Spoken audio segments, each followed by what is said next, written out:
What's up, everybody? Welcome back to Corvette Weekly. You guys know this show as the Corvette Show, basically. Happens every Monday night at 7:30 p.m. Eastern Standard Time. And tonight's no exception. We're here to talk about Corvettes. Anything and everything Corvette. Rumors, maintenance items, ownership experiences. If it involves a Corvette, we discuss it here. So obviously, guys, you're going to want to bring your questions tonight because we do have Jim Mero as well as myself. Wait a minute. There we go. Sorry, a little bit of an echo.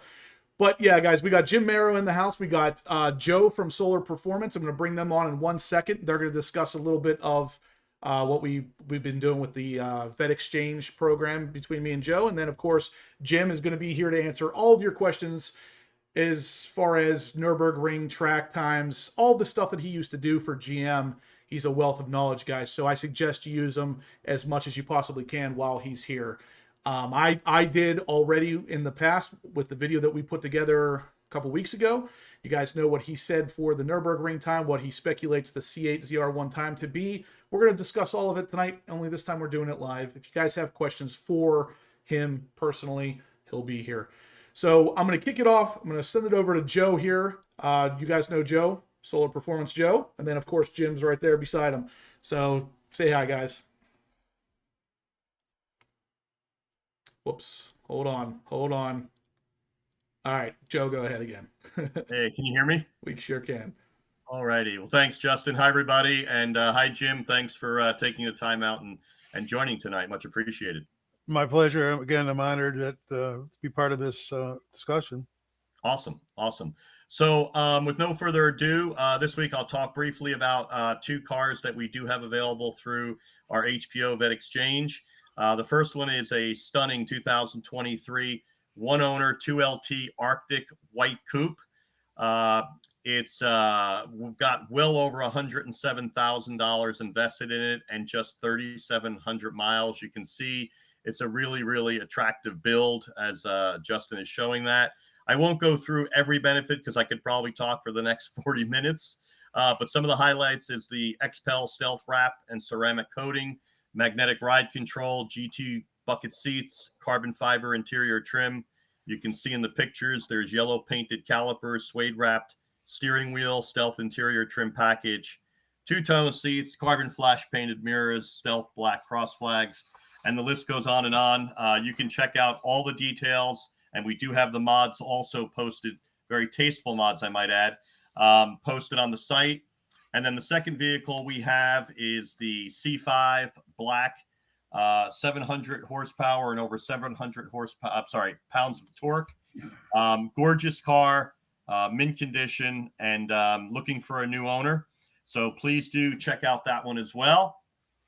And then with that said, I did want to touch on, again, briefly that Solar and myself representing Solar and a couple of our colleagues will be live in the HPO Horsepower Obsessed booth, joining Justin August 21st to the 23rd at Carlisle, Corvettes at Carlisle. We are still running the pre-show special. So that includes a couple really, really good benefits, one of which is you can actually pre-order your part, have it delivered for free, bring it to Carlisle, and if you choose to have it installed, we are now taking reservations. Justin has posted and will post below. You reach out to Tiffany at Solar Engineering. She's got the calendar, all the available dates and hours that you can choose to have it installed. We're doing a really, really good promo install price of $20. Yes, just $20 to install, I should say, the controller, and $60 to include and install the throttle body. And throttle body inclusive would be the C6 and C7, not the C8, because of the install involved in sort of taking a lot of part that we just can't accommodate at Carlisle. However, we do have the controllers available for C6, C7, and C8. And if you pre-order both and want both installed, the team will install both for $50. That install at a shop would easily be probably in the neighborhood of $175 to $225 just for the install. So you get free shipping, and you also get an extended 3-year warranty. The product comes with a 1-year warranty, but we're extending it to 3 years for any purchases done for this special going into Carlisle. Yep. So again, guys, Solar is going to be with me at the booth right beside AWE. So I'll be right beside AWE, and in between basically AWE and the Chevrolet booth. Usually Chevrolet sets up right beside me. So it's a pretty convenient location. If you pop in, we will have some product from Solar for sale as well, even if you don't pre-order, but pre-ordering is the way to go. So if you, for some reason, didn't see this or decide to wait until the last second, which, you know, sometimes we do those things, we will still have some things there, but you won't get quite as great as of a benefit, I guess. But we will still install. So as long as there's open spaces, but those spaces are going fast, guys. So again, in the chat, I'm pasting it. That is the phone number you want to call to make sure you are pre-ordered and ready to go. That way, all you got to do is come up to the booth and say, hey, give me my stuff, and we'll get it installed for you. So yeah. Chopper Larry says he'll bring his Snap-on 10mm. Pretty much, you can take apart pretty much the entire car with a 10mm and maybe a T15. So bring those two and you're good. And Lewis, thanks for asking. He says, what's the giveaway tonight? So guys, pretty much tonight, the giveaway is any throttle body that Solar Performance has, including the C8 Z06. So if you have a C8 Corvette Z06 and you want to win those throttle bodies, those dual ported 91mm beautiful things, you can win them tonight. And it's the same as always. $10 donation is an entry. $50 or more is double entries. And at the end of the show tonight, I'm going to get you guys, the members of the channel, you will get your free entry, but you got to stick around to the end of the show. So that's my spiel for the time here. So there wasn't a big news day today for the CHC Corvettes in general. There wasn't really much going on. We had Jim to join the channel, and I thought, today's a great day for that because there's not much news, and Jim is a wealth of knowledge. So we're going to use him to the absolute fullest here, guys. We know from the previous video, Jim said that based on his calculations that the C8 ZR1 was going to run somewhere around 630 or less at the Nurburgring. Do you still feel that those numbers were accurate, Jim? Yeah, for sure. You got it when you're doing some engineering judgment, you have to make some assumptions. Sure. My assumption is that the drive quality of the C8 will be as good or will surpass the C7, because I can tell you, if everything I did to get those scale factors were the C7s with all three cars on the same tire and with the wide body, a little bit different aero, very accurate. And but I have to assume the drive quality of the C8 will be as good. If it was as good as the C, like if I were to take those numbers and if we had a 1,064 horsepower C7 with new tires, it would roll out to be the same. It would, there would be no difference in the end result, because it's lined up to that point. And now if the car doesn't drive as good, depending on the driver, I mean, I don't know how many shots they got at it, but that was just, it's like projecting out, what the C7 really, if I think about it now, that's what a C7 with comparable horsepower and new tires, that's what I would have forecasted it to do. And so, it would have been pretty accurate. So you're saying, I know you haven't, are you saying basically the C8 should do even better than the C7 with that same amount of power? Of course. I mean, if the next generation car doesn't surpass the previous, you're going to go out of business. that's accurate. It's that simple. So yeah, absolutely. And like I say, you have to make assumptions that you got a decent day for a lot of the laps for we did where we had favorable weather, except for the ZR1, it was almost 80 degrees. Yeah. But I that week that they were supposed to run for time, I checked the weather several days and it was favorable. One of the days was going to be 81 degrees, but I know it had a little bit of rain, but I don't think they got a ton of it. Yeah. Now, Jim, when we talked offline, for people like myself that weren't familiar with sort of how you do all these massive calculations and spreadsheets, it's basically all your historical experience with times at all the different comparable tracks that they ran the ZR1 at, namely the American tracks that you have your experience and track times from, estimating sort of the delta in horsepower per pound against what you drove, and then basically having a factor that basically levels all of that to say, given all the knowns, this is what a C8 ZR1 should run, with the obvious assumption you just commented on, that it's going to be certainly equal to, and it better be better. And that's sort of how the times you came up with were calculated at 6:30 and maybe even, you know, as low as 6:23. Obviously, we're awaiting the times. We don't know what they are or when they'll be officially announced, although Mr. Roma mentioned a couple weeks back that they were going to be out, quote, soon. So I guess we're all sort of awaiting that.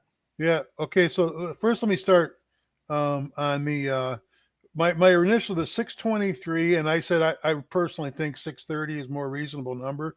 That was on comparing power to weight of the Grand Sport to Z06, the Grand Sport to ZR1, and the Z06 to the ZR1. Okay, so then I've got a scale factor, and I can project out a time based on that.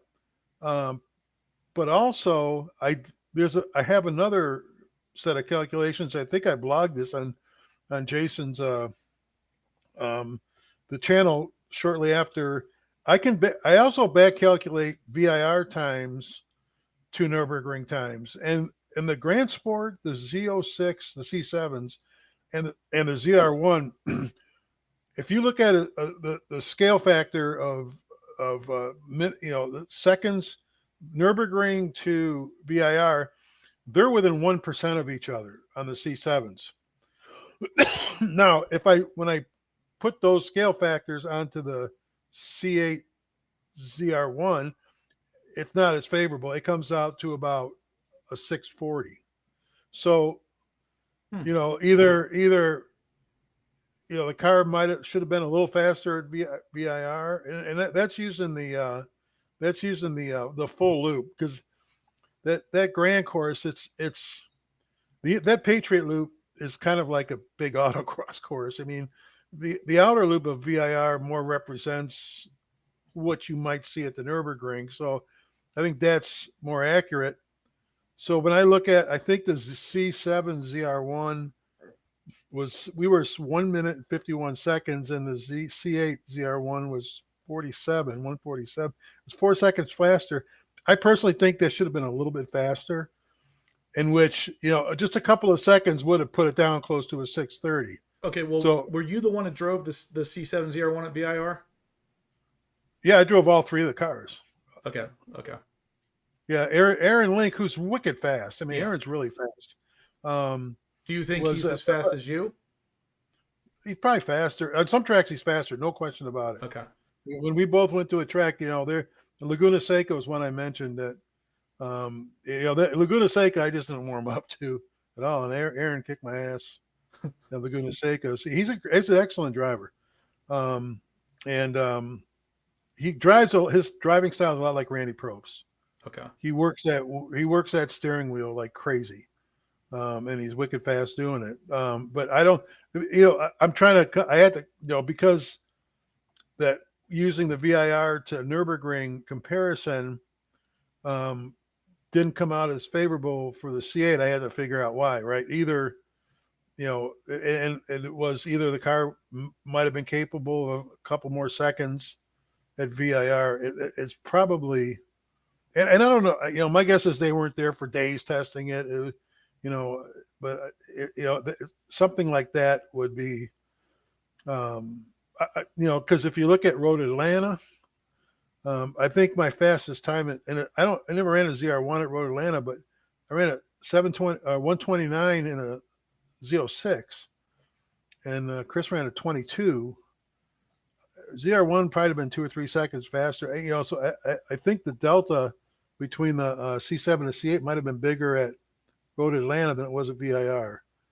So then I could bracket it. I think a 640 would be the absolute worst case scenario if I use the VIR back calculate to Nurburgring, and I think the 23 would be the absolute perfect scenario.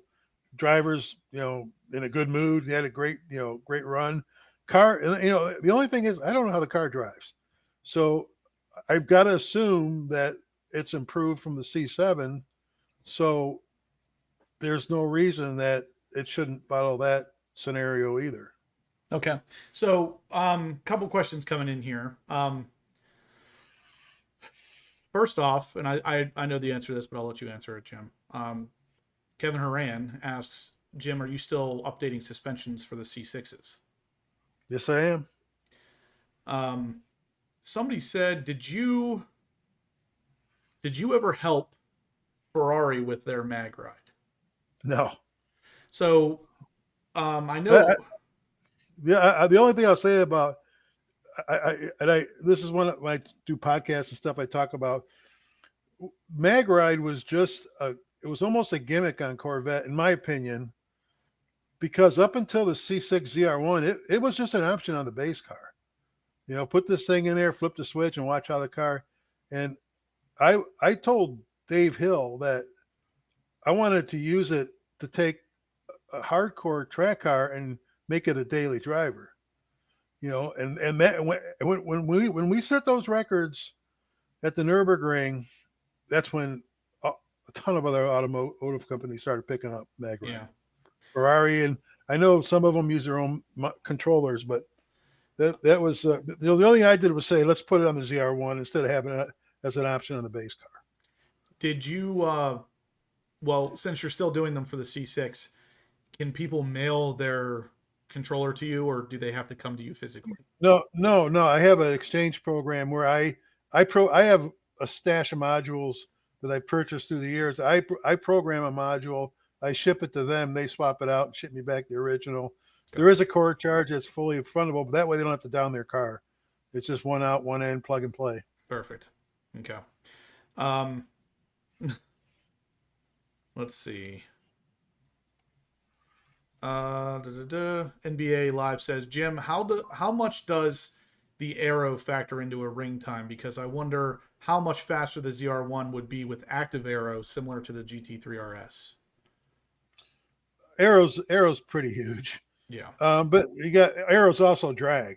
So there's a sweet spot for each car. For instance, if the C7 Grand Sport, when we originally conceived that program, that was supposed to have the Z06 aero package of stage 3. And I got to pop that car's cherry on the Nurburgring. And I went around twice and I'm like, it's like a parachute. It's slowing the car down way too much. And that's when we made stage 2 aero. The Z06 of stage 2 is the highest aero in the Grand Sport. So it's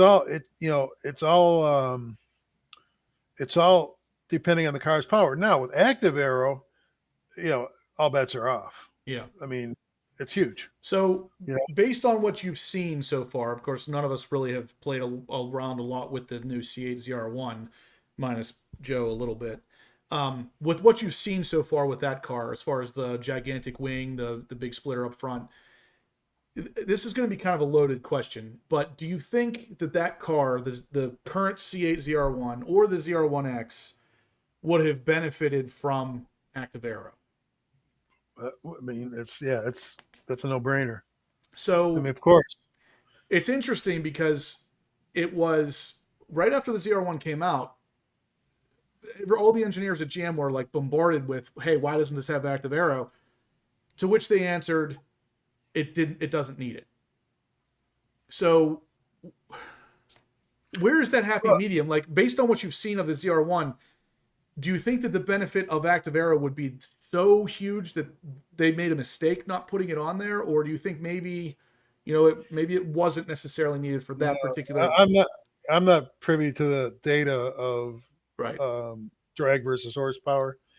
I will say with active aero bubbled up a long time ago. I was concerned about it being smart enough to, like, if you're going down that straightaway at the Nurburgring and the ZR1 at 200 miles an hour, and say something happens where you have to make a transient maneuver, a quick in and out with the steering wheel, is that gonna, if that wing doesn't close, you're dead. I mean, the car's gonna start getting tail happy.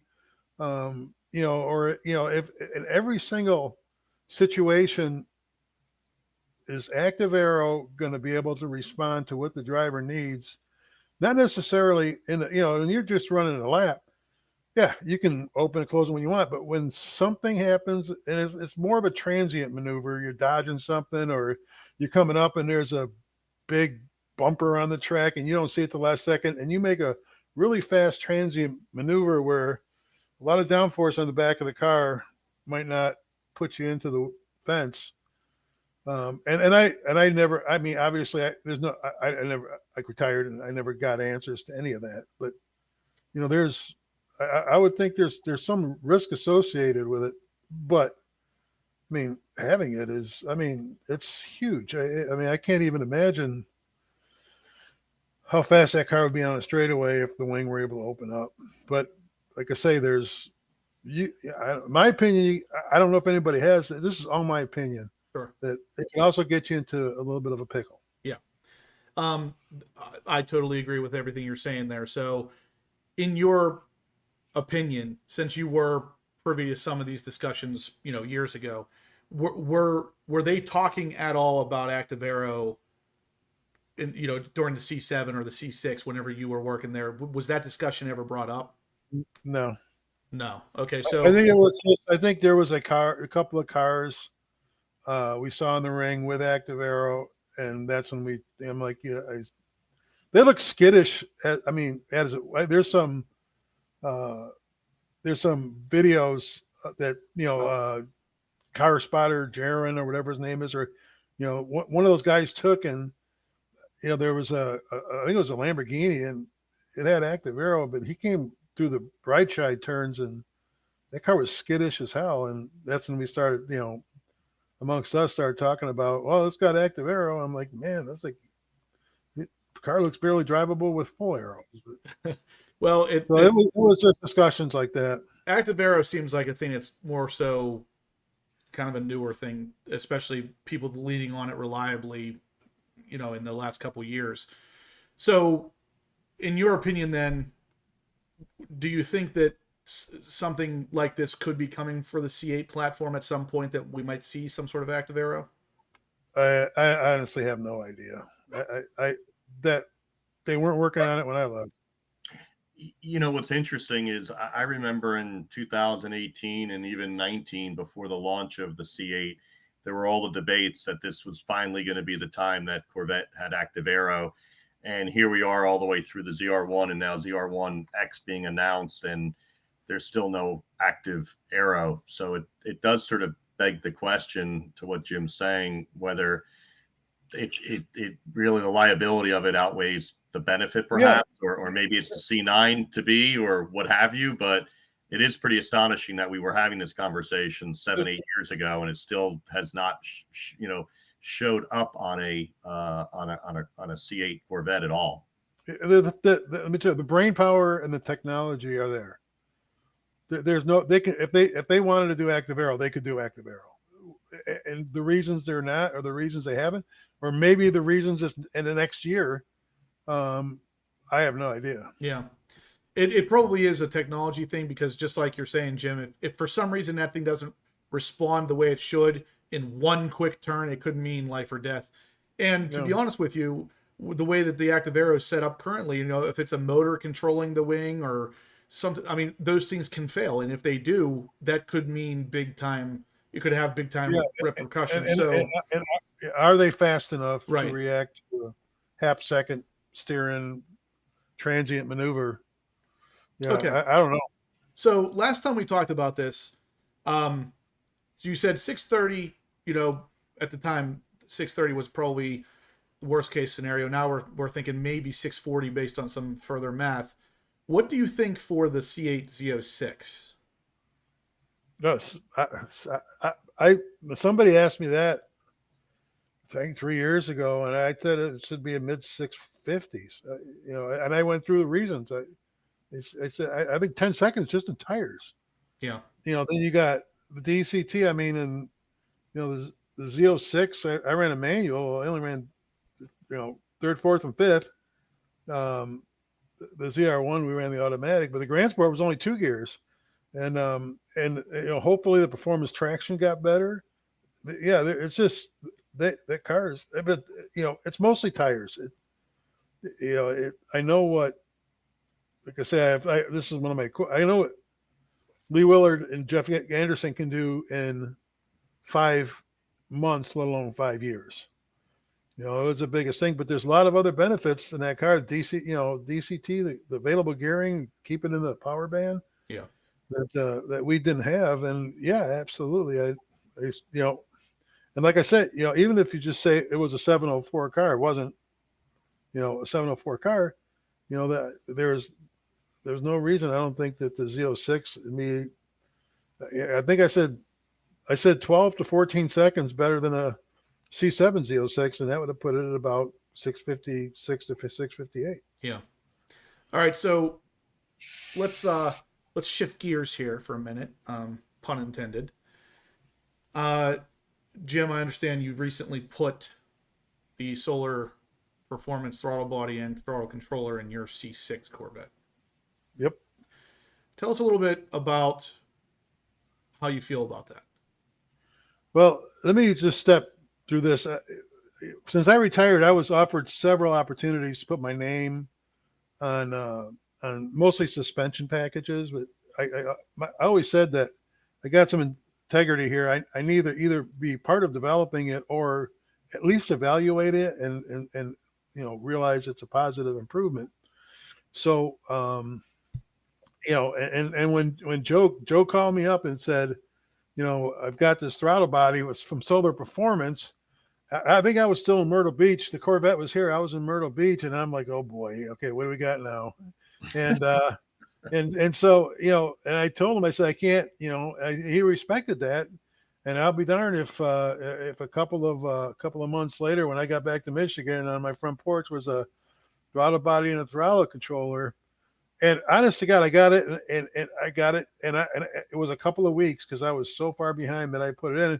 And I'll admit I was skeptical. I'm like, oh God, how can this? I push the gas, the car goes, everything is good. And so finally, I said, Joe was a gentleman. I mean, he was. I was kind of pushing it back, and I finally said, I have to do this because he's such a nice guy. So I put the and it was easy installation. Basically, a throttle body is 4 bolts, a couple hose clamps. And the throttle controller is a jumper harness. At least it wasn't my car. Yep. And I got it together, and I hadn't driven the car in a couple of months. I mean, actually more than that. So I took it out, and I just before I put it in, I just took it out, tried to get some kind of a baseline. And the first thing I realized is throttle mapping is like steering. Through my years at GM with company cars, I got a lot of cars that steered like crap. But over time, you just kind of get used to it. And then to the point where after a month in the car, you don't even notice it anymore. And that's kind of my, as I started to really examine my pedal travel to engine response. And I think the first car I bought up with my truck, I got a Duramax diesel, and I was telling Joe, man, I get this thing. I'm stepping into it, it's not responding like I want. And I said, well, I'll be damned if I were just to solely focus on which most people don't do. Most people just drive the car. And I'm stepping into the Corvette, and I'm like, really, I would like better response, and so I started playing around with some of these the modes, the comfort, and I started at the lowest. So as I stepped through them over the course of a couple of days, you're like, okay, that's better than this. And then we got into sport, and I'm back and forth. And I finally I think Joe and I talked on the phone. I say, yeah, I'm kind of dialing into sport too, something I like for his daily driving. And then for the first time since I did all that, I went back to the OEM calibration, and I'm like, holy shit. Oh, I'm sorry. Holy crap. I am, it hit me like a freight train. When I went back, the car felt sluggish. It felt non-responsive compared to Sports 2. And I said to myself, I had no idea what I'd been missing. Yeah. It was incredible. And I drove it, but then finally I went back to, I went OEM Sport 2, and I said, I'm driving around Sport 2, and I said, I can't not have this. This is now, there's going to be a foundation of my cars. It was just, the biggest part of it was from 0 to like 50% throttle. Most people drive around 98% of the time from 0 to 50% throttle. Right. And that's where, I'm not even sure I did a wide open. That's where your modulation, that's where you drive, that's where the vehicle response is. And with for me, Sport 2 or any of the higher ones, it was the response of the car was crisp, it was linear. And after I realized what I had been missing, it was so much more enjoyable to drive. And I don't say that lightly because I was skeptical in this as the vehicle was, just, I challenge anybody to go out there and just, and it's not something people do, because I didn't do it. I was a Corvette engineer for 14 years, and I never did this on the road. Is focus, unless it's horrible, focus, pedal travel versus response time and response acceleration. And I guarantee you, they're going to start realizing that, there's something better to be had here. And at that point, and then if they were smart enough to get the solar package in their car, they'll never go back. It's like you may think you don't need it. Trust me, you need it. Yeah. And once they do this, and the beauty of solar is, right now we don't have a contract or anything. I'm just saying this because I believe in it. Is that they offer a 30-day no questions asked, 100% guarantee, just like I do with my calibrations.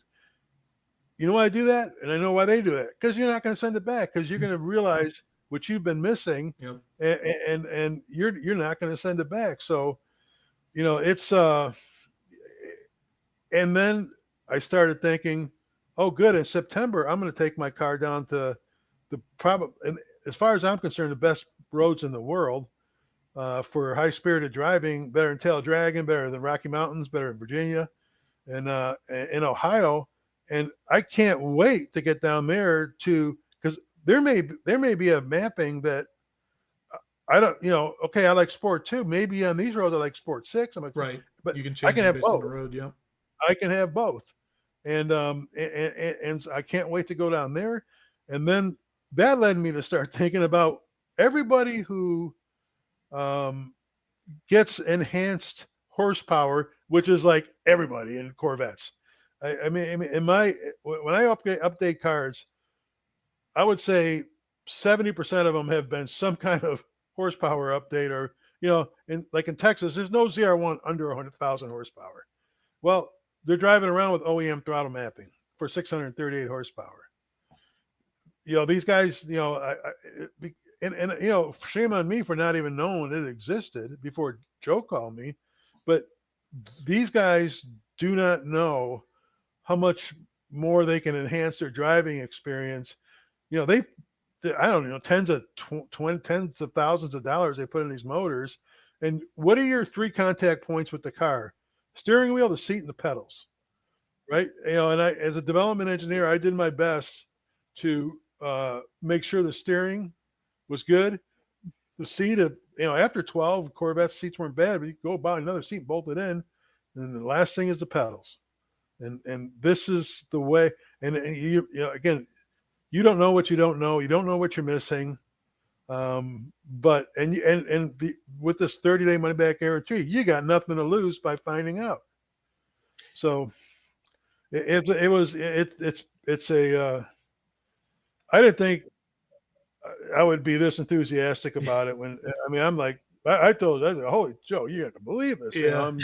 We're talking on the phone, and I'm like, oh, I thought the I'll, same I'll thing. give I'll give your followers the benefit of what you had talked about earlier. So he, as Jim said, it was probably last September. I was really curious because everyone knows my story, right? I've had a C7, C8, put it in, was off the charts, couldn't believe it. Figured, how does nobody know about this stuff? Why don't we all enjoy our car to the full maximum? And we've had plenty of people. There's no shortage of positive reviews on the site. Carlisle, we've shown the video of just regular people before and after. We still have skeptics. And I said, you know what? I'm going to take this up a notch. I'm going to see if I can make contact with one of my Corvette idols, JIM MERO. For those of you that don't know, and this is a couple of cool factoids about Jim. So Jim is too shy to say things like this, but he actually had his first trip to the Green Hell, Nurburgring, in 2000, spent 15 years, 35 different trips over those years. And you ready for this? He racked up over 60,000 miles at the ring. Not his career, not all the tracks, just at the ring. So my challenge was, let me send him those two parts. Let me see if I can get him to install it on his car. And let me see what happens, because I've never really had feedback from a race driver, a bona fide race driver. And frankly, I was pretty scared, actually, knowing what he might think. Would he think it was too touchy? Would he think it was, I didn't really know. I suspected and thought what he would like, but you don't really know. And so until I guess about a week and a half ago, when he installed it and he called me, I was sort of, kind of holding my breath a bit. And obviously you've just heard, his positivity and accolades. And I thought it was important for him to join us tonight, because I could try and do what he just did, but one, I probably wouldn't do it as well. And secondly, most people would say, that's just probably Joe, making up stuff or saying things a little bit more bona fide than really what happened. So I'm just really happy that we have a full complement, I think, of people. And whether you're somebody like me who doesn't really track cars, but enjoys having the ultimate acceleration from off idle to half throttle, and maybe even further than that, to being a bona fide race driver who, has more miles than probably anybody we know on some of the toughest tracks in the world, is just really impressive. And another comment you made to me too, Jim, was, this is really, really good, engineering. And, for those that don't know, the founders of the company are two aeronautic engineers. And so they are very well versed at what they do.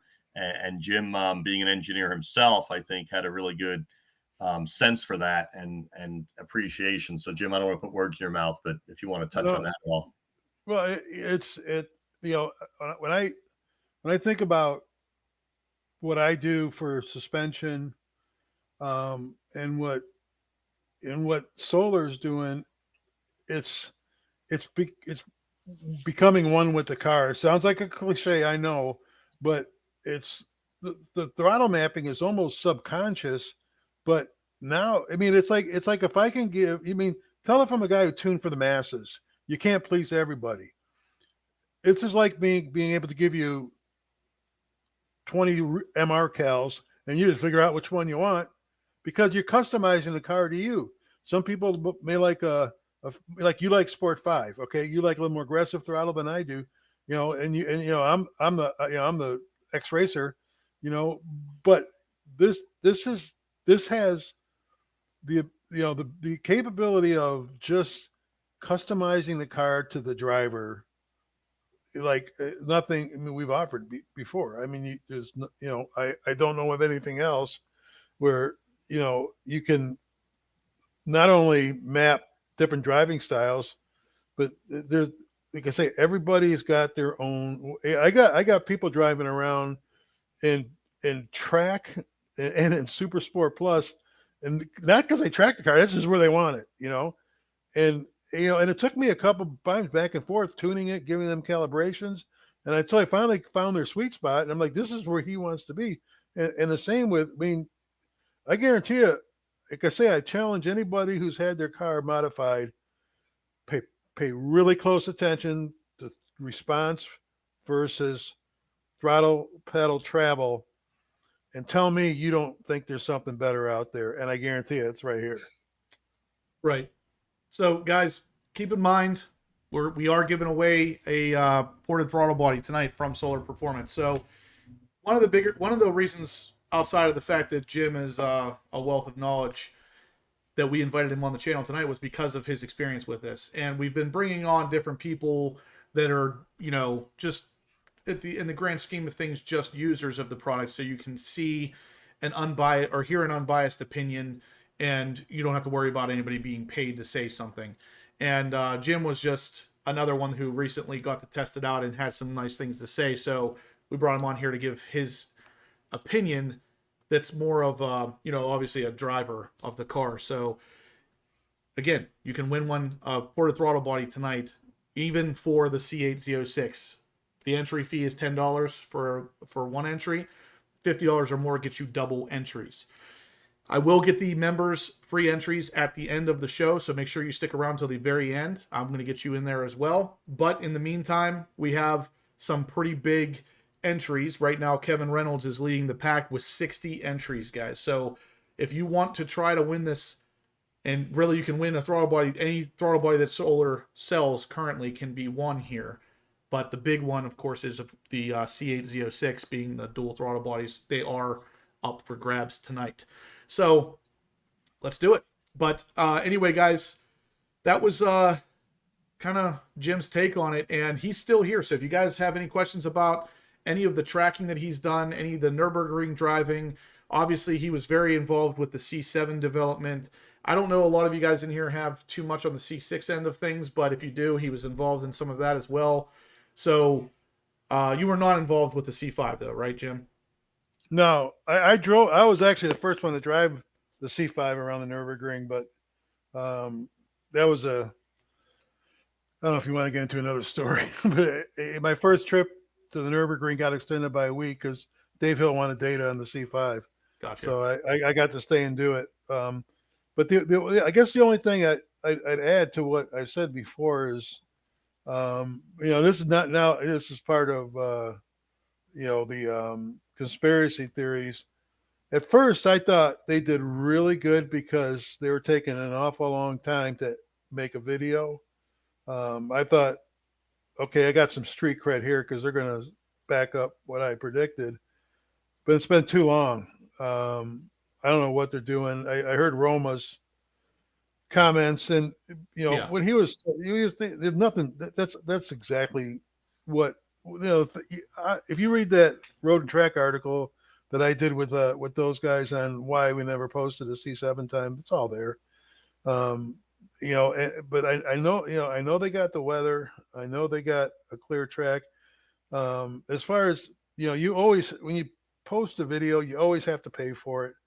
And if they, for me, they rented the track one day and it rained all day. I didn't want them to rent the track.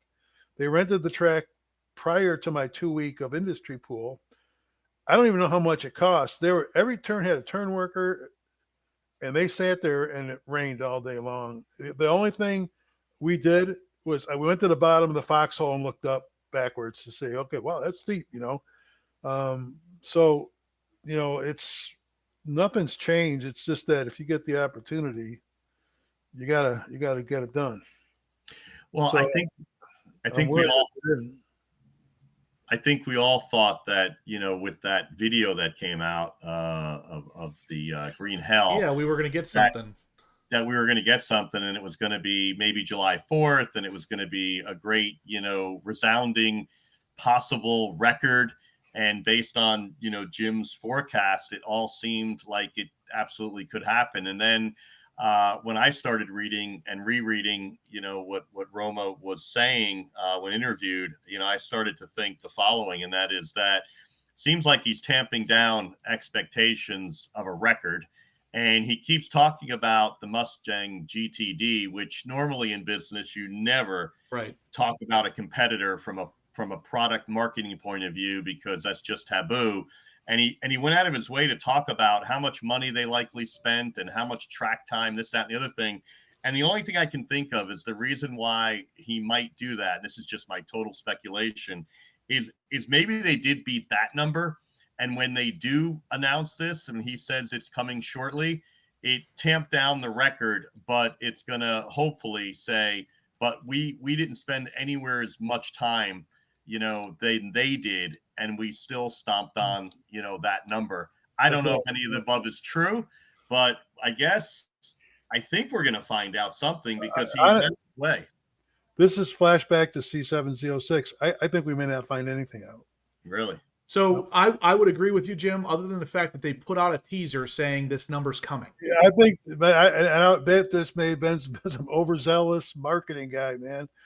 I just can't believe they would. If they put that out saying this number's coming and then it doesn't come, you are losing so much credibility. It's not even. Well, funny. That's what we put out, that we got a time in a video, and then we never put it up because, they wanted the calibration we use to be developed everywhere, to be in all 50 states, even though the only car would have been faster was, the Nismo, and it was 2 years before they even had that $150,000 package. So I don't know. I just it was 1 month ago today. Yeah. That teaser video came out. And I'm telling you, I have no connections there anymore. I'm telling you, if they would have done something good, and I hope I'm wrong, then it would have been out. So Hot Rod Todd said, former GM marketing guy. An overzealous former GM marketing guy. Well, and he's probably not wrong if that's what happened. Hey Jim, they would just lose so much credibility with the people who are for Corvette, and especially the guys out there that are anti-Corvette. I mean, I cannot believe they would do that. If they really do, I'm going to lose some faith, to be honest with you. And I'm one of the biggest Corvette promoters out there. Don't get me wrong. I know you are, and I hope I'm wrong. Yeah. But I just don't get it. It's just almost a gut feeling that it's been I think 6 weeks since they've come back. Yeah. And nothing. I know it takes a while to edit a video. Not that long. But the other thing that Tony talked about was, and then I talked about this too. We go once, maybe twice a year. Stuttgart's 3 hours away from the Nurburgring. In response, I would say, when we went, I know I've seen videos, and I know they've had 20, 30, 40 people there. We had 4, 2 technicians, me, and a data guy. Yeah. And I'm like, if you would have tamped down the number of people you sent on all these trips because of the exposure of the C8, you might have got the ability to leave all your shit over there and make 2 or 3 more trips. Like the C6, the C6 ZR1, the second one, the 719, that was the 3rd trip that year. The first trip snowed. We never got a lap. The second trip we had, I'm not going to go into it, but we had a problem where down the car, that was in May of 2011. And then we went back in June, and that's when we did the 719. So, but we had a skeleton crew. I mean, it's not, we didn't send, we didn't have film crews. Like I said, they gave us a credit card. We went to Best Buy and bought a camera, slapped it on the harness bar, and went. So, honestly, Joe, Jim, what you're saying sounds to me like the problem is that they're putting too many people. There's too many hands in the pot, so to speak, versus back in the day when there was only 4 people that went. You guys knew what you had to do. You got it done and you left. Versus now, it's got to go through 40 people to get done. Well, and this is my opinion, speculation, is that I know how many people it takes to get that job done, and I know it doesn't take that many. Right. How many it takes is maybe above my pay grade, but I know it doesn't take everybody and their brother, because you're pissing away money Yeah. that could have been saved for future trips if you really wanted time. Maybe they don't. I mean, they haven't put the Z06. They haven't put a time out for that car anywhere. True. So I maybe, and I just thought they lost that killer instinct. And maybe I'm wrong. I don't know. And now when we were bubbling up this, and it's kind of like, here we go again. Don't get me wrong. Nobody knows how difficult it is to get a time at Nurburgring when things are out, when you consider things out of your control, Right. namely the weather, namely the weather, and the amount of laps it takes to, I went through the whole VIR versus Nurburgring. How many times you see a turn in a day? It's at 90 versus 12. And then I didn't even back up. I just see it. If at VIR on the third morning, we're running 3 seconds faster than we were running on the first morning. Right. So so I see 180, and by the third morning, I've seen each turn 180 times. You back calculate that, saying, each turn in Nurburgring 180 times. That's like 3 months. So it's when you get there, and it happened with us too. There was a lot of people driving those cars towards the end of my my career that I was questioning, why are we stealing resource? Why are we using resources? Because I'm not getting jack shit from this guy. It's like, this, I will say this group, there's only 3 or 4 guys in the company knows what it takes to get a record or a good time at the ring. And that's myself, Jeff Mosier, and Luke Sewell, and a couple other guys, because we've done it. And when I sit back and watch how they're handling it now, I think it's going to, I can't, I'm going down the road. I shouldn't go Yeah. down. Well, I just don't think, I just like the, I wish they'd embrace wisdom more than they are. Professor Corvette wants to know what your daily driver is, Jim. 2500, 2022 2500 Silverado with a Duramax diesel. And your fun car. The C6, the Grand Sport.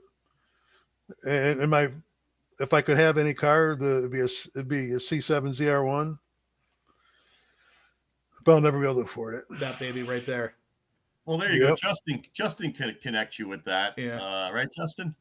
Right. Yeah. Hey, but speaking of trucks, and you touched on this earlier with throttle bodies. I was speaking to Jim, and I kind of had a similar question that was just asked, and he told me about the truck. And if you remember his story earlier, he mentioned that the lag in the 6.6 liter diesel is awful, and he kind of half joked and he said, do you have a throttle controller for that? And I said, let me check. And sure enough, we do. Yeah. So just a reminder to everybody, while we talk about, Corvettes, 24, 365, if you do go to the Solar Engineering website and you go to the drop-down store, you'll see that we have a host of different vehicles for not only GM, including trucks, including Jim's 6.6 liter diesel, but also, dare I use the word Ford and other manufacturers, both. And I'm going to pain myself by saying the word Mustang, as F-150s and the like. But as you know, Justin, had a really good experience in his TRX. So check that out, because it's not just a Corvette benefit; it's a benefit to other vehicles in addition to your Corvettes that you might want to enhance. I got it. My wife's got an Equinox and a Buick LaCrosse that I'm, I got texted. You got it for these cars too. I took the Buick to drop off a controller I was shipping. I'm paying attention to throttle. I'm like, oh yeah, this could use more. Yeah, exactly. All of a sudden now you're super in tune with it. Oh yeah, for sure. Yeah. So Robert Brunn and Professor Corvette were asking about the expected times of the ZR1 on the ring. We've talked about that a couple times now, but Jim, originally we discussed it. It was possibly a 623, more realistically probably a 630, and after doing a little bit more math on it, maybe as high as a 640. Either way, still very, very, very good numbers for a ZR1, C8 ZR1. The C8 ZR1X, likely to be somewhere in the neighborhood of those same numbers. It's going to be slightly slower, most likely, on the Nurburgring because of the fact that that battery will die at some point on the ring, and then you're just throwing around a couple hundred extra pounds for no reason. So depending on the size of the track, the ZR1X will likely be slower than the ZR1 unless it's a really small track. Then the ZR1X may be faster. But I did want to touch on one little bit of news here. So one little bit of news did pop up. I'm going to talk about this really quickly because it's kind of a weird one, and I'm not really even 100% sure of what to say about this. But this popped up on the mid-engine Corvette forum, where it's now being talked about that the 25 and 26, specifically the 25 and 26 C8 Corvette owners, you need to do all of the over-the-air updates, or you could potentially lose your warranty. Now, this sounds stupid to me because there's a million reasons why you might not even get served an over-the-air update. But now it's being talked about that you might lose your warranty if you don't do this, and you may be left holding the bag of, I never got the notification that I should do this, so why am I being punished for this? But sure enough, this is something being discussed over at the Mid-Engine Corvette forum, where you can see, the title is Why 2025/2026 C8 Owners Need to Do All OTAs. And this is literally something that's been written by the GM authority, saying that any kind of damage resulting from a failure to install an over-the-air update, software update, is not covered. So you could potentially lose warranty based on the fact that you did not do that OTA or over-the-air update, even if you weren't served that particular update. This sounds like it's going to get hairy really quickly, but just so you guys know, if you do see that thing pop up on your dash says, hey, there's an update, do you want to do it? You probably shouldn't be saying no to it. It looks like it might be a problem if you do. So just throwing that out there because that is the only bit of news that really came up today. And it's kind of an important one. If you're skipping those updates, you might want to think twice about it. Yeah, I saw that myself, Justin, like you did, and I kind of scratched my head and I said, well, first it was the transmission that it seemed like they were trying to create almost avoid your warranty scenario.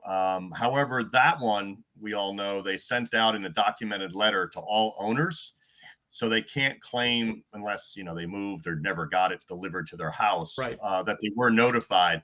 My suspicion is that until we get that letter in the mail, I don't know how they can enforce that without notifying you of such, just like they did with the transmission warning in the letter.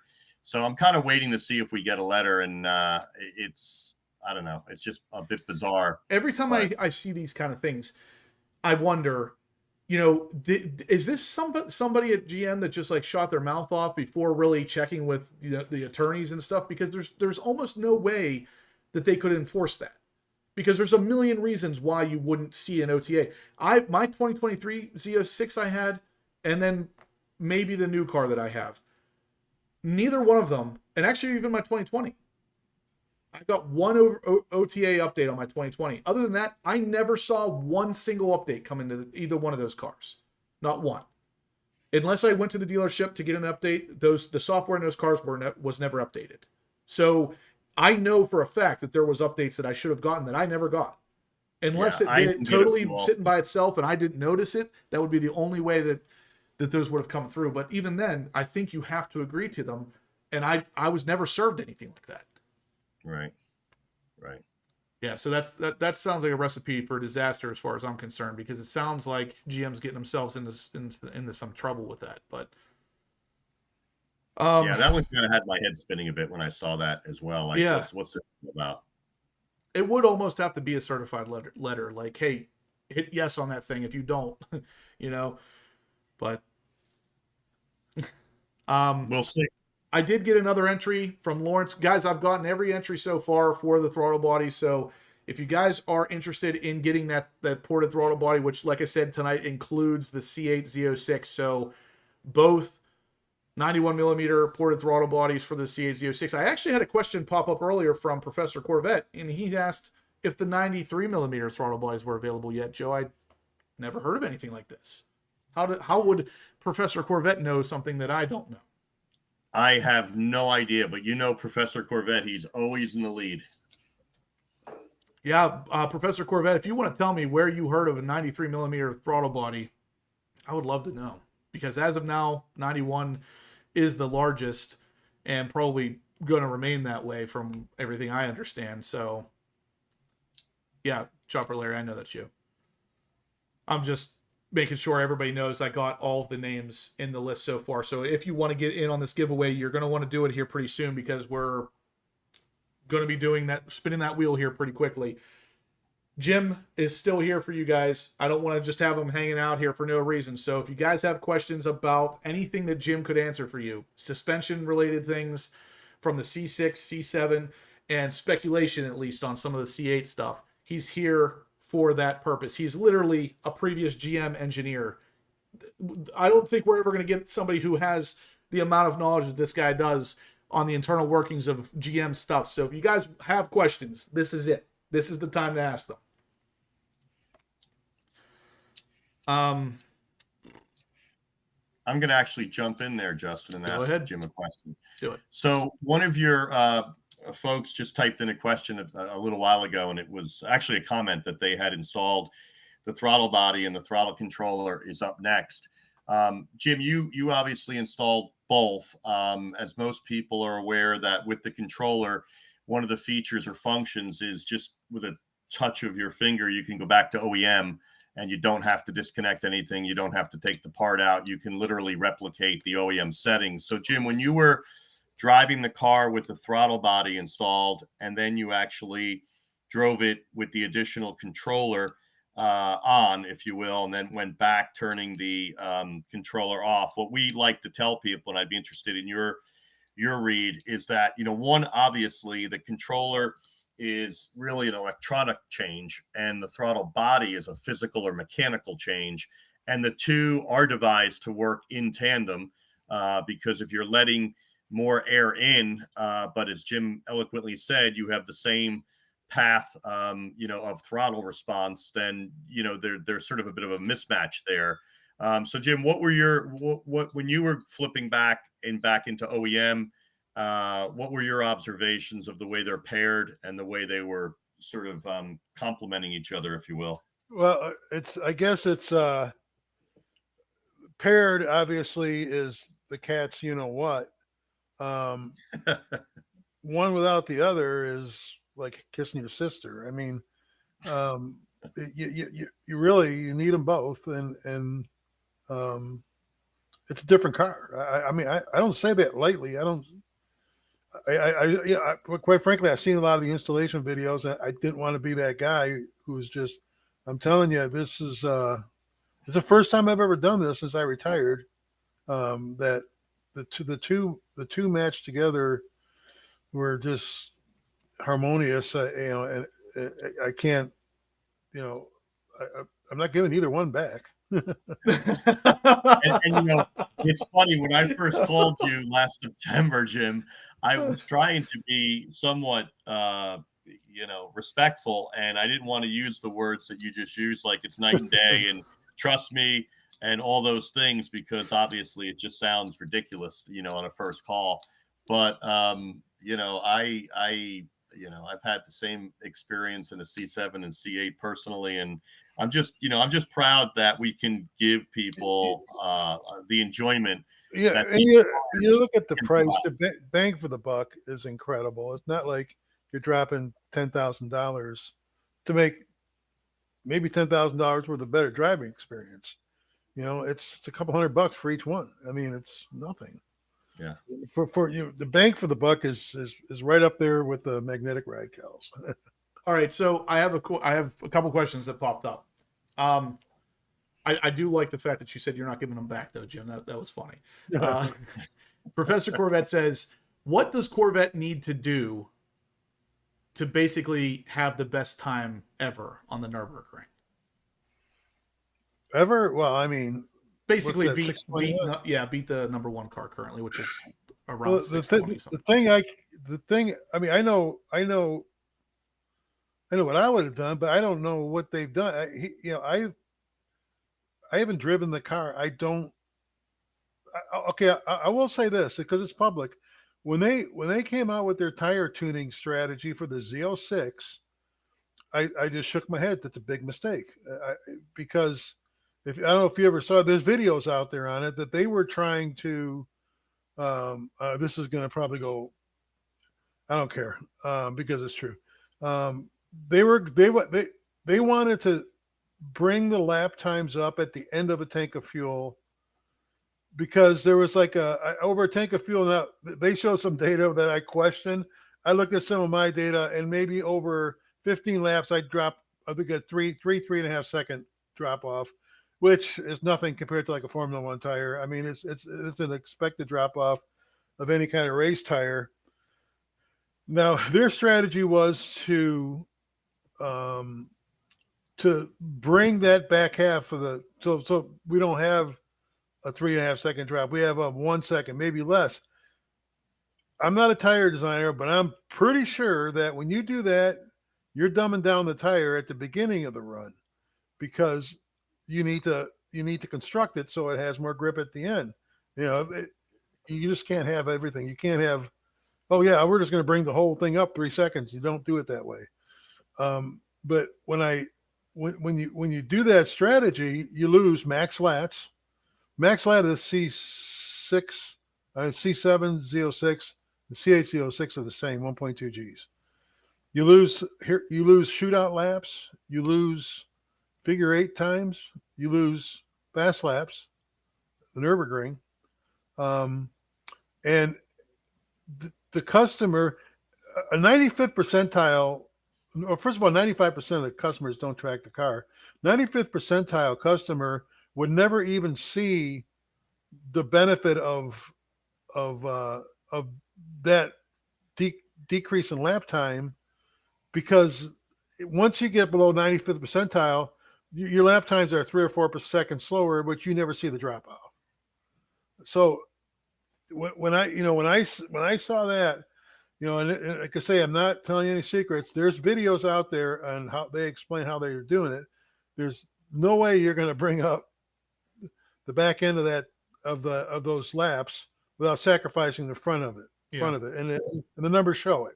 So who knows? So if they're tuning tires like that, it doesn't matter how many days you get. It ain't going to be. You're not going to get max grip for your shootout laps.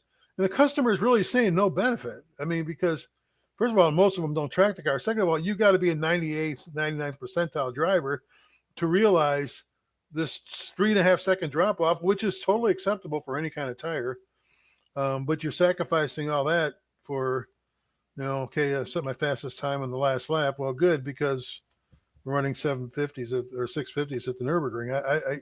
But there's not a lot of upside to the customer for what they were trying to do for 3 or 4 guys running tanks of fuel for GM. So when I see stuff like that, then I question, okay, are those same tires they're using on ZR1?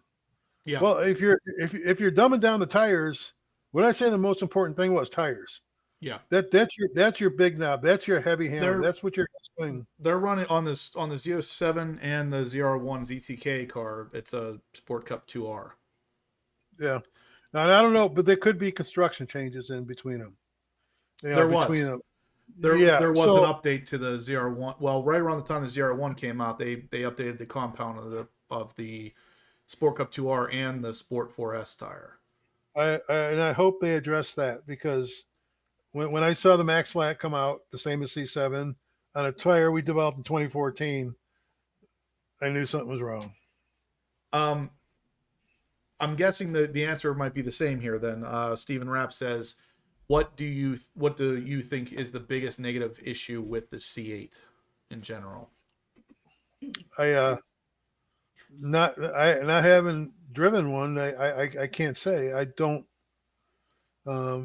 I don't know. I just know it should be a lot better than C7. Well, I mean, and I said that, in my second podcast I did where we were talking about the C8 bubbling up, and I said I was worried about it, and there was no C8 properties it was on paper, but we drove I drove an NSX. I drove a McLaren. I drove. There was a Porsche 911 Turbo. There was um, a Cayman. There was 2 or 3 other mid-engine cars, and then we had a G51 and a Z06, and the 2 Corvettes kicked their asses every time. Time-wise, and I'm just like, I couldn't believe the way some of these cars drove. And I say, I was worried for the C8, but not because of C8. I was worried for C8 because of all these other cars from other manufacturers. Yeah. I just said we got to out-engineer them, and I'm just hoping we did. It's not. Professor Corvette says, Jim, when was the last time you were at the ring, and could you be our guide for a horsepower obsessed field trip there? Last time was April of 2018, and sure.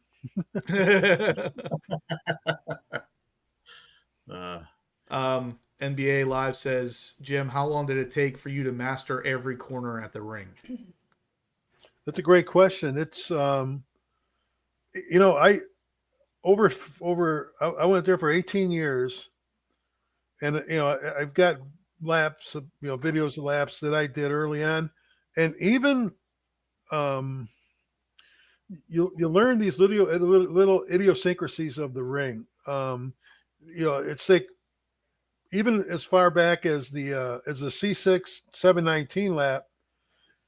When I look at that video compared to what I did in the C7, I'm like, yeah, I mean, I ran a lot of corners differently because over time, I either figured out a faster way, or some of the data showed me a faster way, or maybe by mistake I drove it wrong, but it was faster. And obviously looking at some of the Porsche guys, you look at some of the other videos, you're like, oh wow, he's a little tighter here. And I'm talking a matter of 2 or 3 feet. Yeah. On the thing, and it could be 2 or 3 miles an hour. Right. So when I look at back those C6 videos, there was a lot of corners I did differently. So, but in general, the rule of thumb from any Nurburgring specialist was 25 to 50 laps to get dialed in, 50 and twice that to master every corner in a particular car. Okay. Now, if you're just showing up there, yeah, it's 18 years and I still haven't mastered it. I mean, I guarantee you, like I said in other videos, if you ask anybody if they've driven a perfect lap, the answer is going to be no. I guarantee you there's still speed to be had. So you'll never master it, but you get better. Keegan asks, could you explain to us the process after running a lap to actually publishing a time? What are the rules of the Nurburgring when it comes to releasing times, and how long does it take? The rules are you pay them. It's that simple. I mean, when we did the laps in the C6s, I mean, I think those videos were out a couple of weeks after we ran the lap, maybe less than that. It wasn't very long.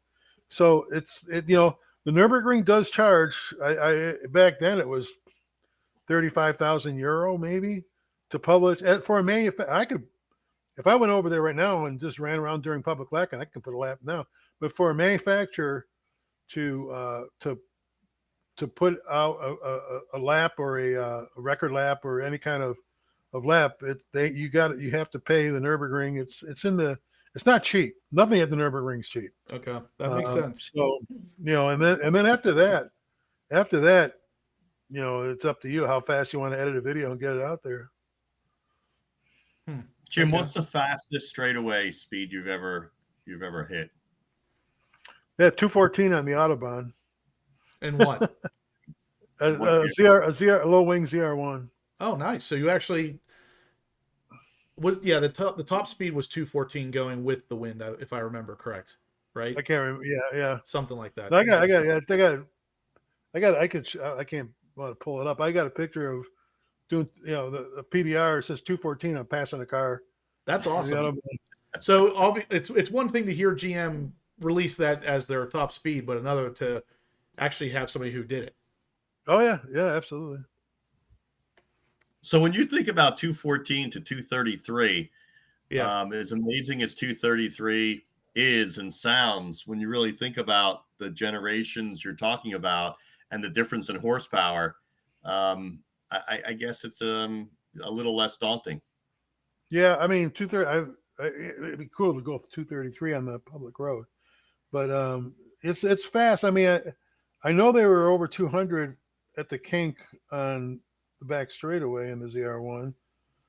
That's been published. So, and I calculated G's. It's quite a few more G's than the C7 saw. So, I think the fastest we hit in the C7, 188, 189 miles an hour.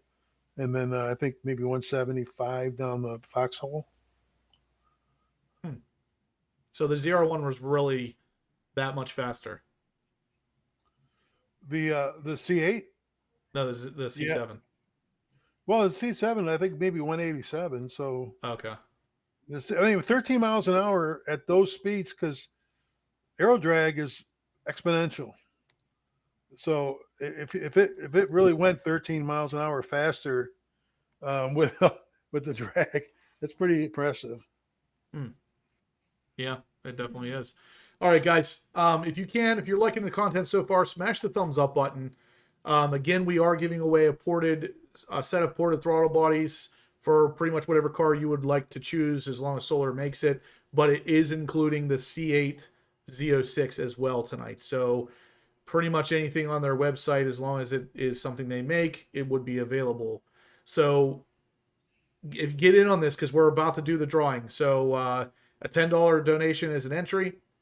$50 or more is double entries. And I'm going to get with the members here in a couple seconds to get their free entries. But yeah, so from here, I guess we're going to just kind of talk about the giveaway from here forward, guys. So Jim, if you want to jump off, you don't have to sit here and listen to this anymore. I was hoping I was going to win it. Oh, you want to win it? Totally fine with you staying too, but if you don't want to, you don't have to. I know you're probably a busy guy, so No, not tonight. I just had to watch TV with the wife. I'll hang around for a few minutes. Okay. All right. Chopper Larry asks if it's a 91 millimeter or 87. It's the 91s or the 87s, whichever ones you want. That's the beauty of this, is that if you win, you decide what it is you get. So yes, Ricky, I did. Go ahead, Joe. No, I was going to say, as Justin said, it. If you, for whatever reason, wanted for a different vehicle even, and we have it, it's choice. The Z06 91 millimeters do run $800 a set. So that is a nice win if you can take advantage and have a Z06. If not, any other Corvette throttle body is your choice, or any other throttle body period across any other brands. Yep. I got everybody who's entered so far via Venmo and on the super chat here. I got all of you guys in there. So, Jay says he's winning tonight. Yeah, Anthony George, the Z06 would be most likely compatible with the 2026. I doubt that they're changing anything with the engine, but yeah, I would agree with that. So yeah, you should be good there. Yeah, any one of the C8 Z06s from 23 up, it's compatible. If you win and you have a C8 Stingray or an E-Ray, there's ported throttle bodies for that. Ported throttle bodies for the C7s, the C6s, and that's as far as they go with the Corvettes, I think. And there is some out there for other cars as well. So if you have some random car that you'd like to put it on, you could do that. Either way, you're going to save a lot of money, because they're roughly, I think their cheapest ported throttle body is something like $300-400, all the way up to $800 for the C8 Z06s. So either way, you can save yourself some money and win it instead. So I'm going to give you guys another 2 minutes to get entered in on this. And if you do and you win, then you can thank me later. But I'm going to give you 2 more minutes. So if you want to get in, enter now. And Justin, I just want to thank you for the month-long July ability for us to be the sponsor at Solar Performance, and just a extra reminder that if you are interested, as we talked about, in seeing us at Carlisle, and you'd like to have anything installed there, go ahead and pre-order it, have it delivered, free shipping, get a 3-year extended warranty at no extra charge, and we'll install the throttle controllers for $20, $40 for the throttle body, or both parts for $50, with the exception, as we've said, of the C8 throttle body, just because it takes taking your trunk apart, and we just don't have the time to do that efficiently. Okay. No problem, Joe. I'm always happy to work with you guys. Professor Corvette said that port size does matter, and he said that to think about it. Would you really want to tell people at a car show that you have the 87 and not the 91? It's a good point. Size matters. All right, so guys, for the members, while we're waiting, if anybody wants to get entered in on this, like I said, now's the time. Don't wait.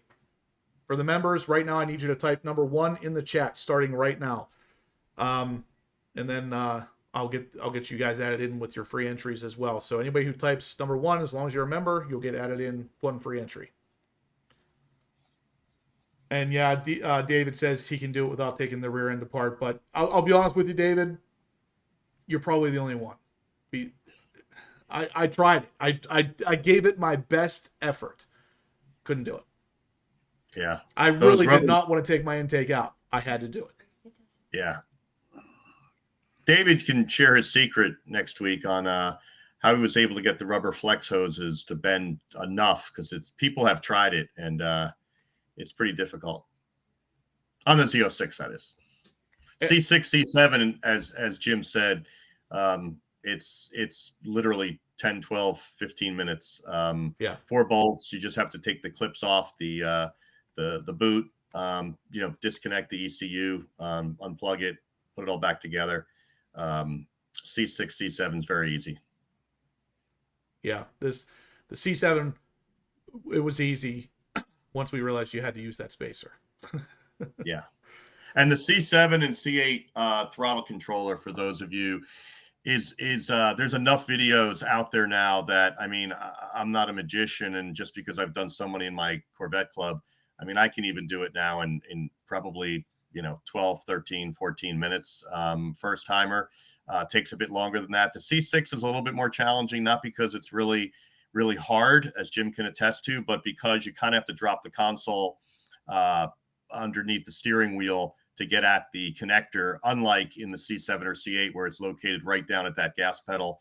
You just take the 110 millimeter bolt out, push the gas pedal forward, flip it on its side, take out the connector, plug ours in, put it all back together, and you're pretty much in business. Yeah, so just to talk a little bit about it, Joe, why don't you give us a high overview of the special t-shirt we're making for Corvettes at Carlisle? Sure. So since we're going to be sharing the booth together, we thought it would be apropos to have a joint t-shirt for Carlisle. So on the front of the t-shirt will be a logo from Justin, representing obviously horsepower obsessed. And then on the back of it will be solar performance, and we'll be using the tagline, the ultimate acceleration, and there will be an image of a C8 Corvette. So we're excited about that, and look forward to those that will be there to come visit us and be able to purchase those. Yeah, so keep an eye out for that, guys. We're going to be talking more about that here probably in the coming weeks. You're going to see it popping up a lot more on the channel here with the new shirts. We're going to actually be trying to give them away for the maybe for the giveaway. We'll see. It's either going to be a giveaway for an entry for the giveaway, or we're going to pre-sell some as we're moving along. Me and Joe are still in talks on exactly how we're going to do it, but it's going to be a pretty cool looking shirt, and it's going to be gray since we get a lot of requests at the show because of how hot it is that you don't want black. So yeah, it'll be a really nice heather gray, more on the darker side, as Justin said. It will be a Next Level product. A lot of good feedback from the product that Next Level makes. It is a cotton poly blend for those of you interested in the material. So it is going to be really nice quality, and I've got a couple of Justin's already of that brand in that blend, and I actually find them very comfortable. Yeah. Okay, so I think we're gonna stop the entries here. I'm gonna start putting these into everybody's favorite Wheel of Fortune. So bear with me while we get all these names added in. There's a good bit of them tonight. So just bear with me. Let's see what we got here. Anybody else enter? Nobody else entered. Okay, so we're still good. Bill Miller says the shirts are only available at Carlisle. The Solar Performance shirts that are co-developed between Solar and HPO are only going to be at the show or at Carlisle for now, at least. All my shirts are available on my website. If you guys want to get them early, that's fine too. Oh, actually, this is kind of an interesting question. NBA Live says for Jim, he says, do you think Corvette will ever go with an inboard suspension setup? Never say never. I mean, you Great know, answer. what a bunch of us were talking about. What do you do next? What's C9? Right. Just say warm the styling over. I mean, you got to come up inboard suspension, mate. You know, it's just that you're gonna have, you know, with going from C7 to C8, you're gonna have to really get out there and do some crazy stuff to keep that car moving forward. Yep. I like the answer because I would say the same thing, never say never. And really, the way that things are going now, it seems like, you know, even though we don't like to talk about it a whole lot, given what the GTD is doing with that same kind of suspension setup, if they're able to make a car go sub 7 to that degree, then apparently there's something to it. So that could be absolutely something that Corvette could look at next. All right, so looks like we have 22 entries into this. We're going to go ahead and run this wheel. So I'm going to go ahead and shuffle this a couple times for you guys, for those of you out there who think that the wheel needs to be calibrated. All right, and actually we'll do it just one more time just because. Okay, so here we go. We are spinning the wheel.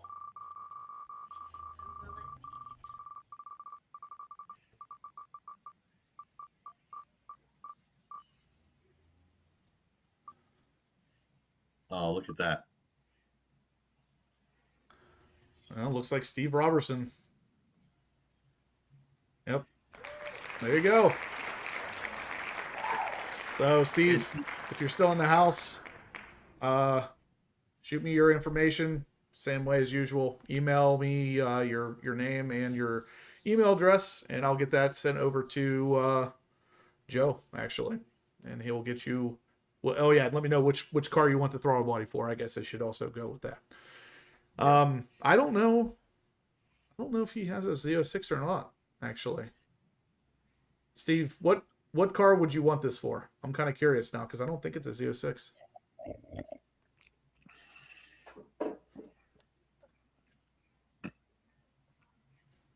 Professor Corvette says, Justin, would you consider a second weekly live stream, maybe on a Thursday? Weekly doesn't seem enough. I've asked about this before, and oddly enough, I get an overwhelming response of, yeah, once a week's good. Don't kill it. So maybe I'll ask again, because the last time I asked it was with a different group of people that I was using. So Ford Probe. That's funny. Oh, it is a Z06. Okay. All right. I'm guessing he wants the 91 millimeters. Well, odds are good. Yeah, he's going to email me. He said. Yeah, no, I'm sure he's going to. John, did you donate? As of now, your name's not on the membership list. At least I didn't get a donation from you. And actually, you know what? I did want to address one other thing. I saw a question pop up twice about the rear window glass that I was giving away. We are going to give that away next Monday night, starting the new giveaway month, just to have something to give away that night. All of you guys who entered already will be included in that list. So, yeah, next Monday night is when we'll run that. John says he donated. I didn't see anything from you, John. Where did you donate, via Venmo or on here on the chat? Well, either way, we ran it, so I will. If you did donate, John, if I find it, I'll just refund you that. Professor Corvette says he thinks about Corvette every day. Hard to remember everything once a week. Yeah, that's true. All right, guys. John, I will text you after the live stream's over here, and we'll get that figured out. But for the most part, that's all for tonight. So Keep wait, one more thing. No. Keep in mind, we do have Carlisle coming up, and Solar will be there with me. So come check us out. Worst case scenario, stop by and say hi. You heard Jim talking about how awesome of a guy Joe is. So if nothing else, come by and say hi to Joe, because he'll be there. So anyway, guys, big thank you to Jim for tuning in tonight. Big. You know, I was looking at your somebody sent an MR question to me. I don't just tell them to send me an email at jim@jimmero.com. I'll answer it. It was a detail. It was about C7, C6s. I was reading it, but I can't find it now. I was going to reply to him. I just want to make sure he gets the answer he wants. Okay. All right, guys. I'll put Jim's email address in the description after this video is not live anymore if you want to shoot him an email. But anyway, thanks for tuning. Thanks for coming on here, Jim. Thanks for coming on, Jim. Joe. I appreciate you guys. I appreciate all the support. We'll see you guys same time, same place next Monday night. Stay obsessed. I'm sorry, it was Darren Barnett. Oh, Burnett. Yeah. I'll get him the information. Okay. Thank you very much. Yep. Thanks, Jim. Thanks for having Justin. me. I Thanks, appreciate it. everybody. See you guys.